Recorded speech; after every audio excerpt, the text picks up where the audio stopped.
Hey, before we do that, Yeah. how you doing? How am I doing? You're in Iowa. Let's talk about the derecho thing just real quick. I know you kind of brought it up last week, but it's still a situation out there. Last week was me just kind of realizing how bad of a situation it is. Literally, like after we got done, I kind of was really like reading up on it. It is like really bad. There's still like 700 or 75,000 people without power, and it's been 10 days now. Whoa. And and we're talking about days. I mean, it's not crazy hot, but it's still like in the mid 80s. So it's not like pleasant if you're trying to survive. Yeah. And the city of Cedar Rapids looks like a freaking. I mean, it looks like a hurricane went through, which is essentially what happened because it's 100-mile-an-hour winds. 100+ mile an hour. That's 160 kilometers an hour. Sorry. And what is 85 degrees Fahrenheit? That's what, probably 22 or something, or 27 or something. 800 buildings with collapsed roofs? What? I didn't know there were 800 buildings there. That sounds like a lot. So it's 30 plus Celsius. Hey, shut up, Ben. Cedar Rapids is actually a pretty big city. Cedar Rapids is, I think, the second or third biggest city in Iowa. If you told me that 800 buildings in San Diego, I would be like, what? There's 800 buildings here? Maybe I'm thinking of what a building, a different... Yeah, it depends on what's your definition of a building. Yeah. A house is a building. Okay, fine. Right. There's at least 800 houses. Yeah. But yeah, it's it's really, really bad. And my family, unfortunately, yesterday was work day for me and had a live stream and stuff. But my family actually went down to Cedar Rapids to go help out, and they spent the entire day just trying to clear out one lawn of worth of debris. That's how bad it is. It's like gnarly. It's crazy. And but your house is cool and you're fine. Yeah, northern, it's weird. Like there's a line. It's like a strip of where this thing went. I mean, again, it looks like not even like a hurricane, because I think a hurricane has more of a gradient. This is almost like a tornado. Yeah. That was like just huge. And I mean, 100-mile-an-hour winds are terrible. I have never heard of a derecho in my entire life. I hadn't heard of it until last week. And apparently everyone's like, oh yeah, derechos. Why are they? Is that a name of a weather thing? Yeah. Oh, weird. Right? Because in Spanish that means right. I know. Like if I'm going to turn right, I say, gira a la derecho. Yeah. Or whatever. Like, if it's only wind blowing to the right. I guess. Is there also an izquierda? Izquierda. Yeah. Did I say that right? Izquierda. I remember a few things. Is that left? Yeah. Yeah. It's like Lefto.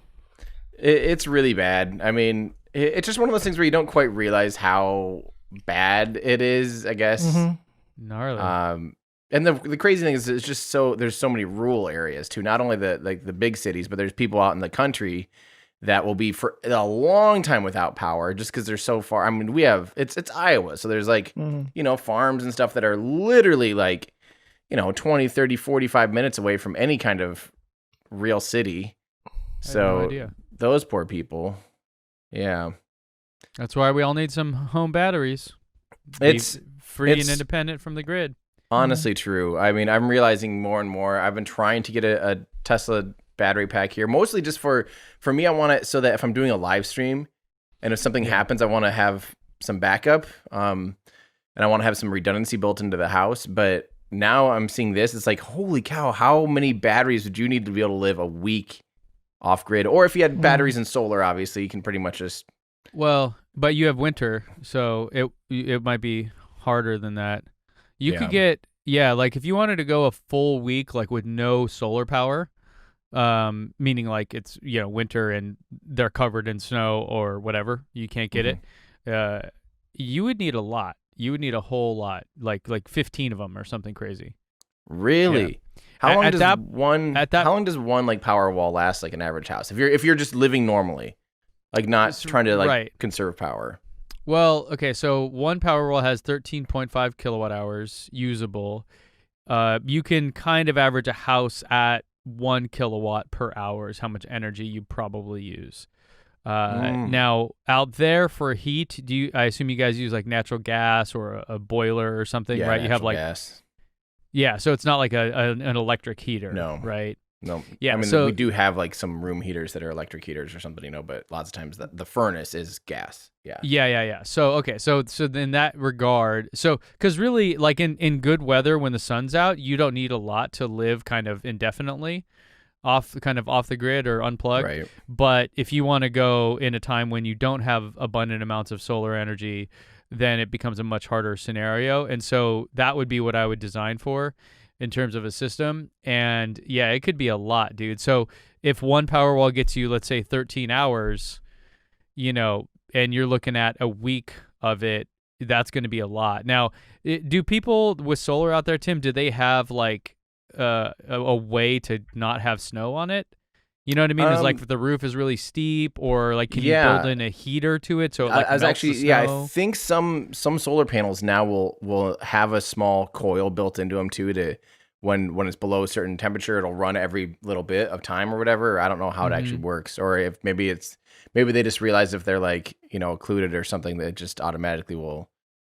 Yeah, like I don't imagine it takes a lot, right? Because it probably just has to be enough. If you're on a slanted roof, it probably just has to be enough to create like a layer of water, so that way, if it was 2 feet piled up, it would all just slide off. Yep. Yeah, it's not like you have to melt all of that, because that would probably require more energy than you'd get out of the solar panels for a week or whatever. Yeah. Yeah, you just have to do enough to melt it. But what I want to do someday is, I have a lot of trees that cover my roof. But I have a really big backyard, and I'd love to put some solar panels just in the backyard, like on stands or something, where it actually receive a fair amount of sunlight and enough to hopefully run the house and all that stuff. Charge off of that. That is definitely something I want to have in the next year, especially seeing something like this again. Like, I mean, if you had your own, I mean, of course, the scary thing is like if you have solar panels and you have 100-mile-an-hour winds come through, that's fine. Yeah. That's fine. Yeah, most of them are rated up to what is it? Category 3 hurricane. So that's like 140, I think, typically. Mid-hundreds, I think, so because I did a whole thing on this when was it Hurricane Maria that kind of ripped through Puerto Rico, and a lot of the solar stuff was still intact because it's rated at much higher things, and of course, or much higher speeds. And of course, if you live in a place that has stuff like that, you can even kind of up that, right? You can kind of make it even more resilient. What I think would be really cool in a situation like that where you have tough weather is, imagine you have like exactly like you're saying, on stands, right? But imagine you could like roll that into a building and roll it out. Like, oh crap, here comes a tornado. Let's just roll the solar panels back into this building made of brick or you know what I mean, something really, really sturdy. And then cool, it's done. Let's go like roll it back out. I think that would be kind of neat if you could have more modular structures. There's no reason why you couldn't do that, but I don't know. I've never seen anything, quite like that. Yeah. Well, we definitely get plenty of sun here. I just realized the other day I left a vinyl record inside my record player, which has a clear cover on it, Yeah. And it was in my sunroom. So now my I can't even think of who it is, but yeah, I have a record that's just gone now. It's just didn't really think that I've never seen that before. I didn't either. We almost had that here. I've got my record player right there in the background, and that's actually part of the reason why we got the mini split in here, was one, so I can record with it being a good temperature, but also because we were worried about the records getting kind of messed up. And I think one of them is a little bit, but we just got them at like a thrift store for super cheap. So yeah. Whoops. Yeah, it's the same deal regarding the backup thing for right now in California. They just declared another state of emergency. And the California ISO declared a statewide flex, right? So you've got to like really bring out the guns for this. I thought that was the funniest name. It's basically the grid is maxed out and they're doing rolling blackouts. Yeah. Because it's just, and they're, at least in San Diego, they're trying to keep them under an hour, and they're trying to do it like, the hardest thing, dude, is when I look at it, I'm like, I just know that the rich areas aren't going to have any of these. It's all going to be the poor black and brown areas. It just is, just because that's how the shit works, right? Yeah. The big energy companies, like, of course they're going to choose the areas that probably need it so much more than the others. Right. But again, it goes to that whole thing, like the Powerwalls themselves are expensive and they're not really great financial investments if you have solar and net energy metering. If you don't have solar, it actually makes sense almost everywhere. But if you do have solar and your state has net energy metering, then the grid, it acts as your battery. So financially, you're not going to get a big bump out of the actual Powerwall. But considering how crazy the weather is, and we have these like intentional blackouts, for me, it's like peace of mind. Like it's worth, like I don't care what the price is anymore. You know, if it means my family can stay cool and all those things during this crazy time. Yeah, it's the peace of mind that I'm more.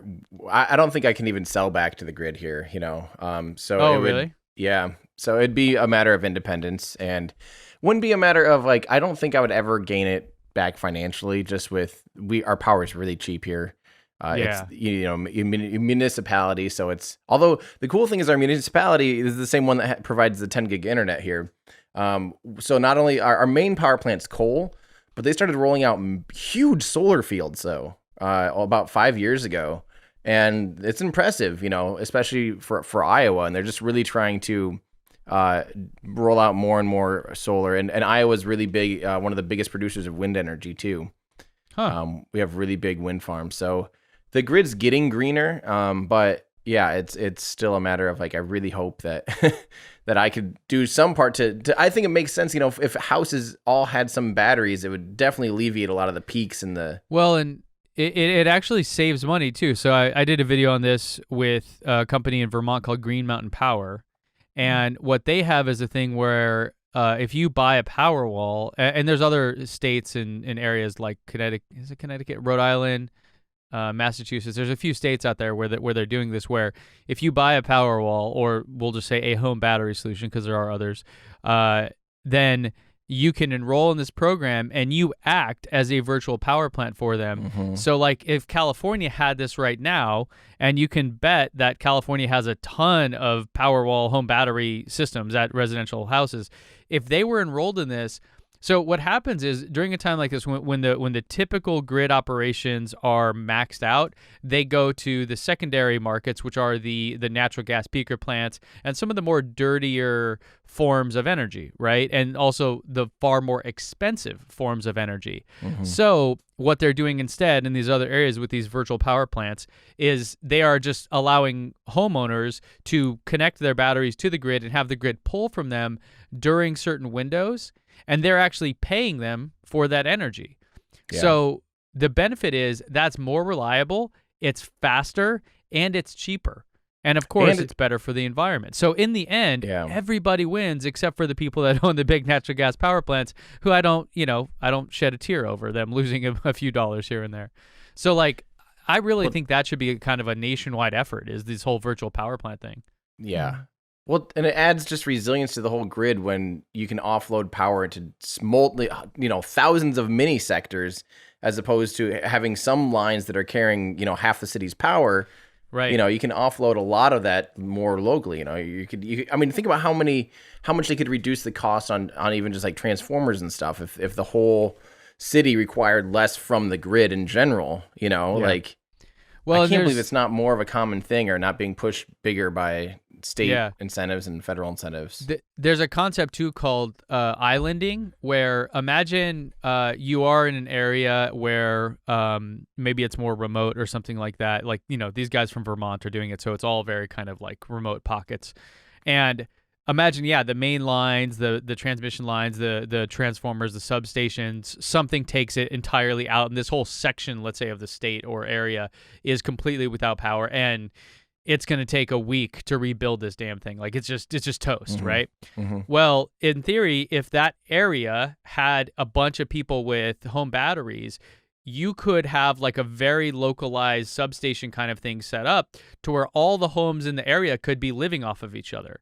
And so they're calling it islanding. So imagine you and your neighbors band together to create your own little microgrid. Mm-hmm. And so, who cares what the hell's happening with the main transmission lines or whatever?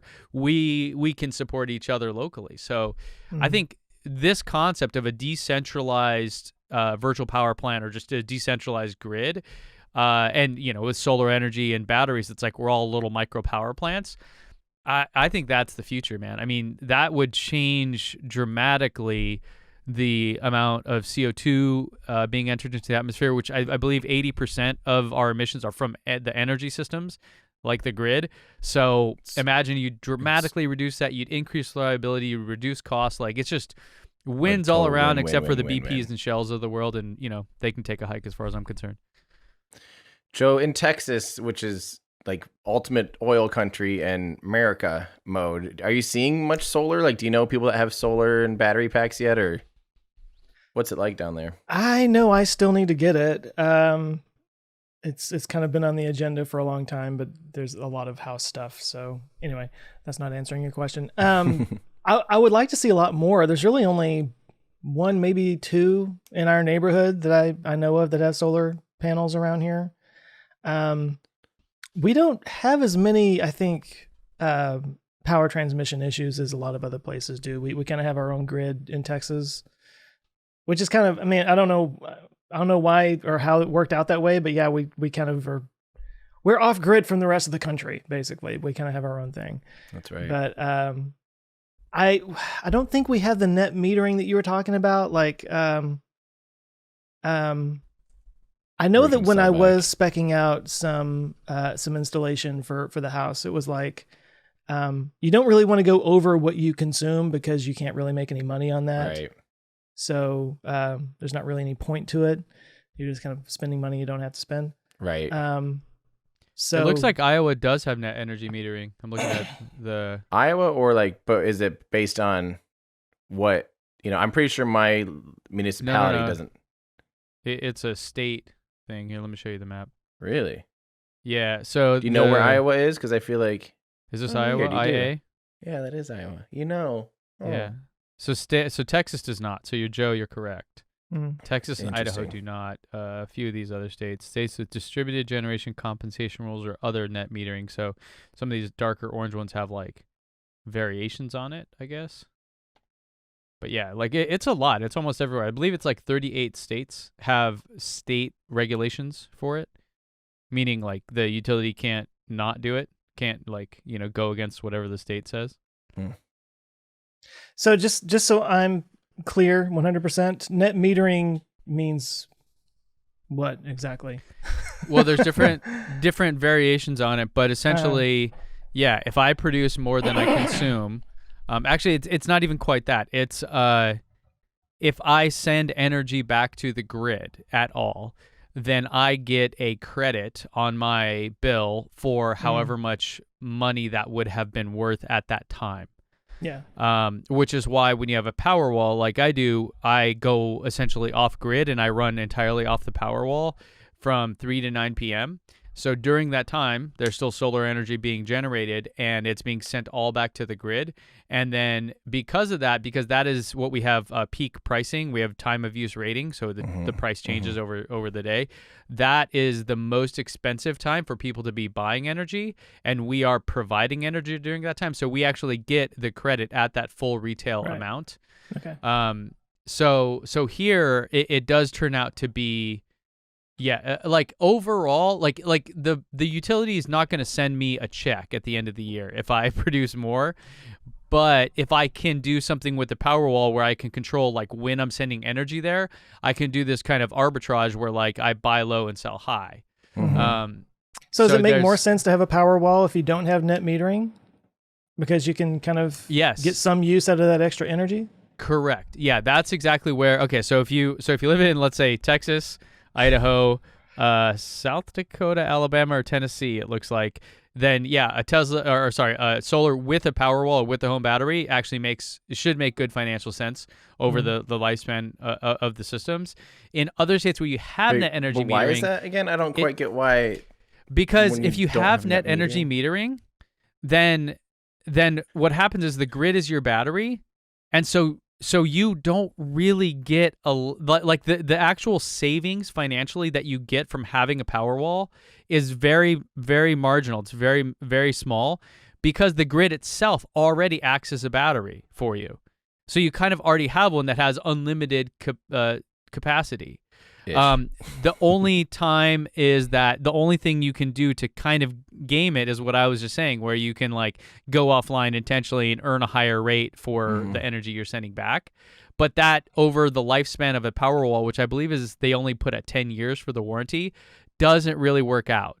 It doesn't really work out. So in these 38 states plus Puerto Rico, or I think maybe a couple other territories, it financially it's not always, it doesn't really make a lot of sense. But if you don't have net energy metering, then yeah, you can basically just go off grid, and in that case you're going to be saving money because you'll never be pulling, you won't have to be pulling from the grid hardly at all. So you'll be saving a lot of money on your monthly energy bill versus here it's like you don't really save more by having a Powerwall. If that makes sense. Hey guys, thanks so much for watching this clip from our show. If that's just not enough for you and you want to watch the full episode, you can go to olfpod.com/YT.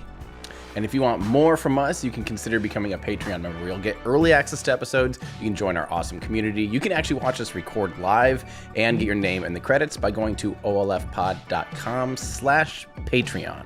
So thanks everyone for watching. Check back every Friday for new clips here and new episodes on the main channel. Thanks everybody.